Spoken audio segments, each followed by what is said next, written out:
నీకు చదవాలని చెప్పు. 1,00,000 కోట్లు స్కామ్ జరిగినా కూడా నాకు రాసే దమ్ము లేదు, కేసీఆర్ కుటుంబాన్ని మీద విచారణ జరిపే దమ్ము లేదని చెప్పి ఒప్పుకో.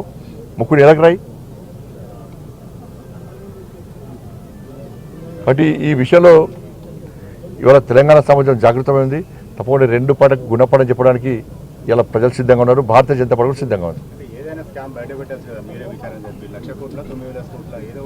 స్కామ్ సిబిఐ రావాలంటే రాష్ట్ర ప్రభుత్వం లేఖ రాయాలి. కానీ రాష్ట్ర ప్రభుత్వం లేఖ ఏమని రాసింది? 9,000 కోట్లని రాసింది. 9,000 కోట్ల స్కామ్ మీద విషయం చెప్తే మిగతా స్కామ్ ఏడవాలి. రాష్ట్ర ప్రభుత్వం ఏది రాస్తే దాని మీద విచారణ జరుగుతుంది. రాష్ట్ర ముఖ్యమంత్రి ఎందుకు రాస్తలేడు అంటున్నా. 1,00,000 కోట్ల స్కామ్ జరిగితే ఎందుకు రాస్తలేడు అంటున్నా. ఇక మోటార్లు లెక్కైపోయినాను.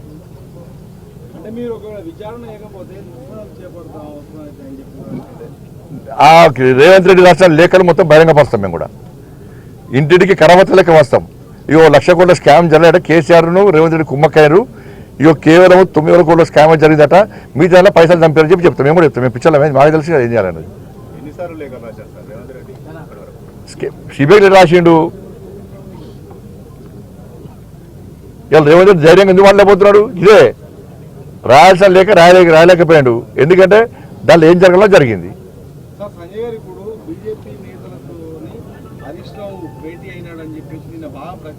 ఇప్పుడు వాళ్ళ కాంగ్రెస్ పార్టీలో ద్వంద్వ విధానాలు. ఒక ఆయన ఎవరు తెలుసా? అలిగిపోయారు. జీవన్ రెడ్డి చేరికను 2 ఒప్పుట్లేదు, అలిగిపోయారని ఒక ఆయన అంటాడు. ఇంకో ఆయన అంటాడు బీజేపీ హరీష్ రావు చేయడానికి వెళ్ళాలని ఇంకో ఆయన అంటాడు. రాష్ట్ర ముఖ్యమంత్రి ఏమంటాడు? ఏదో కలిసిండు, ఎవరు కలిసిండు? బీఆర్ఎస్కును బీజేపీకి అలయన్స్ కోసం పోయినాట. హరీష్ రావు అనే వ్యక్తి అలిగిపోయినని వీళ్ళే అంటారు బీఆర్ఎస్ పార్టీ మీద. అలిగిపోయిన వ్యక్తి బీఆర్ఎస్కు బీజేపీకి అలయన్స్ కోసం ప్రయత్నం చేస్తాడా? అలిగిపోయిన వ్యక్తి బీఆర్ఎస్ తోని ఇది అనేది ప్రజల వాళ్ళు నమ్మలేరే. ఇక మీరు అడుగు బంద్ చేయండి. ఎందుకంటే ఇప్పుడు మీరు ముసళ్ళు అయిపోయారు, మేము ముసళ్ళు అయిపోయినాం. ఇప్పుడు 2014 స్టార్ట్ చేసారు బీజేపీ బీఆర్ఎస్ ఒకటే అలయన్స్. ఎక్కడ అలయన్స్? కాంగ్రెస్ బీఆర్ఎస్ కలిసి పోటీ చేసింది. మళ్ళీ చెప్తున్నాను, కాంగ్రెస్ బీఆర్ఎస్ కలిసి పోటీ చేసింది, కలిసి అధికారాన్ని పంచుకున్నారు. టీడీపీ బీఆర్ఎస్ కలిసి పోటీ చేశారు, కలిసి అధికారం పంచుకున్నారు. మేము ఎప్పుడన్నా టీడీపీతో బీఆర్ఎస్ తోని కలిసి పోటీ చేస్తామా? ఎప్పుడన్నా కలిసి అధికారం పంచుకున్నామా? వాళ్ళు తెలంగాణ రాష్ట్రంలో ఆంధ్రప్రదేశ్లో అధికారం పంచుకున్నారు, ఢిల్లీలో అధికారం పంచుకున్నారు. కేంద్ర మంత్రి అండి, ముఖ్యమంత్రి కేసీఆర్ కేంద్ర మంత్రి అండు. ఎవరు గవర్నమెంట్లో అయ్యాడు? తెలంగాణ రాష్ట్రంలో టీఆర్ఎస్ పార్టీ నాయకులు మంత్రులు అయ్యారు. ఎవరు గవర్నమెంట్లో అయ్యారు? కాంగ్రెస్ అప్పుడు టీఆర్ఎస్ కలిసింది కదా, మేము కలిసాం. ఎప్పుడైనా కలిసి ఉండేది మీరు, రేపు కలిసేది మీరు. ఇప్పుడు రేవంత్ రెడ్డి భయం అదే కదా. ఇప్పుడు మళ్ళీ జమిలీ ఎలక్షన్స్ వస్తే, ఎమ్మెల్యే పార్లమెంట్ ఎలక్షన్ కలిసి వస్తే నాకు కొంప కొల్లేరైతుంది. మళ్ళీ బీజేపీ వారు 1 సైడ్ ఎక్కడ గెలుస్తుందని చెప్పి ఒక బాధతోనే ఇలా ముఖ్యమంత్రి డిప్రెషన్ ఉన్నాడు. ఆ టెన్షనే ముఖ్యమంత్రి కుర్చీ కాలేతుందని చెప్పని. కాబట్టి ఇప్పుడు ఆయన కుర్చీకి కాలేదని చెప్పి భయపడి రాహుల్ గాంధీ కుర్చీకి ఎసరు పెట్టిండు.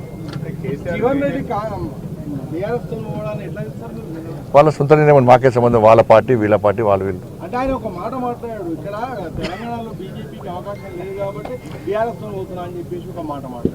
ఇప్పుడు సమాజం ఆలోచిస్తుంది ఎవరికి అవకాశం ఉందని చెప్పని. జీవన్ రెడ్డి గారు అనంత మాత్రాన బీజేపీకి అవకాశం రాకుండా ఉంటుందా? నిజామాబాద్ ఎవరు గెలిచారు ఆయన మీద? కరీంనగర్లో ఎవరు గెలిచారు? ఆదిలాబాద్లో ఎవరు గెలిచారు? 8 సీట్లు ఎవరు గెలిచినాయి? బీఆర్ఎస్ ఒక్కడైనా గెలిచిందా? బీఆర్ఎస్ ఒక్కటి గెలిచిందా చెప్పు? బీఆర్ఎస్కి ఒక్క ఎంపీ ఉన్నాడా? ఎమ్మెల్సీ ఎన్నికల్లో బీఆర్ఎస్ పార్టీ క్యాండిడేట్ లేడు. ఎమ్మెల్సీ ఎన్నికల్లో బీఆర్ఎస్ క్యాండిడేట్ లేరు.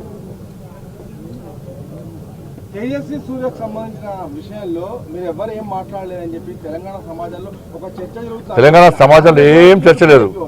కేవలం కాంగ్రెస్ వాళ్ళు ఆడుతున్న వాళ్ళు కిషన్ రెడ్డి గారు మాట్లాడారు, నేను మాట్లాడినా. ఇది వక్రీకరించి మభ్యపెట్టే ప్రదేశం. అందుకే ప్రజలు ఎవరు స్పందన లేదు, ప్రజలు పడుచుకుంటారు అంటే అది కూడా చెప్పండి. ఆయనతో నేను మాట్లాడినా. నేను దేశ స్వాతంత్ర్య సమరయోధులతో నేను తెలంగాణ ఉద్యమకారులను పోల్చిన, దాన్ని వక్రీకరించి అని చెప్పి ఆయన క్లారిటీగా నాకు చెప్పాడు. నాకు చెప్పిన విషయం అదే రికార్డులో ఉన్నది.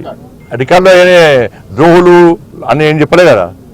ఇలా స్వాతంత్ర్య సమరయోధులతో పాటు అప్పుడు పాకిస్తాన్ విభజన జరిగినప్పుడు కాంగ్రెస్ పార్టీ ఇష్టానుసారంగా విభజించింది.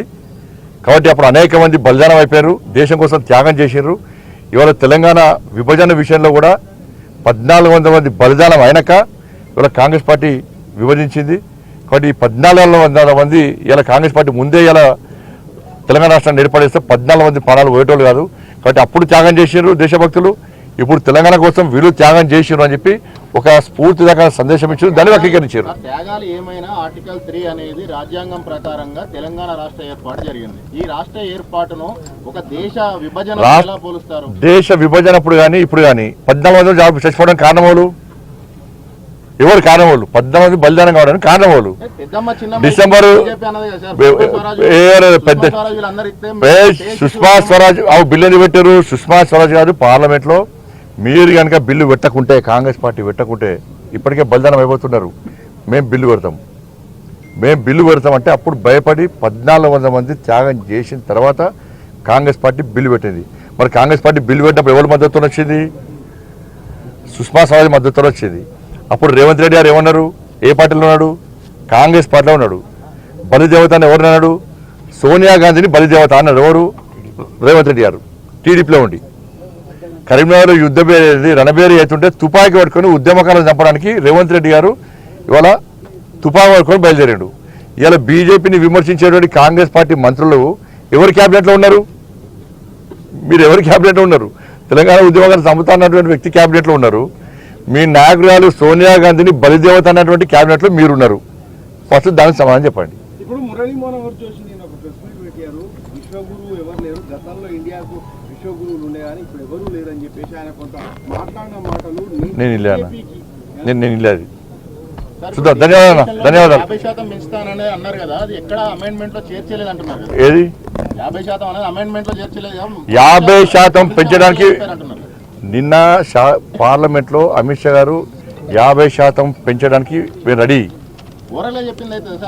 నేను చెప్పడానికి నువ్వు వేరే కోపం ఉన్నట్టున్నావు కదా. 50% పెంచడానికి మేము సిద్ధము. కరెక్ట్ 1 అవర్ పార్లమెంట్లో ఆపేయండి. నేను మొత్తం బిల్లు రెడీ చేసుకొని నేను తీసుకొస్తా. దీనికి కాంగ్రెస్ పార్టీ సిద్ధం అంటే కాంగ్రెస్ పార్టీ మూసుకొని పీకింది. 50% నిన్న డిస్కషన్ జరిగినప్పుడు అంటున్నాను నేను. గత నిన్న డిస్కషన్ జరిగింది అంటున్నా. కరెక్ట్ 1 అవర్ టైం ఇవ్వండి మాకు. 1 అవర్లో 50% రిజర్వేషన్ మహిళలు తీసుకొచ్చి నేను రెడీ చేసి తీసుకొస్తా. దీనికి కాంగ్రెస్ పార్టీ సిద్ధం అంటే అన్ని మూసుకొని మళ్ళీ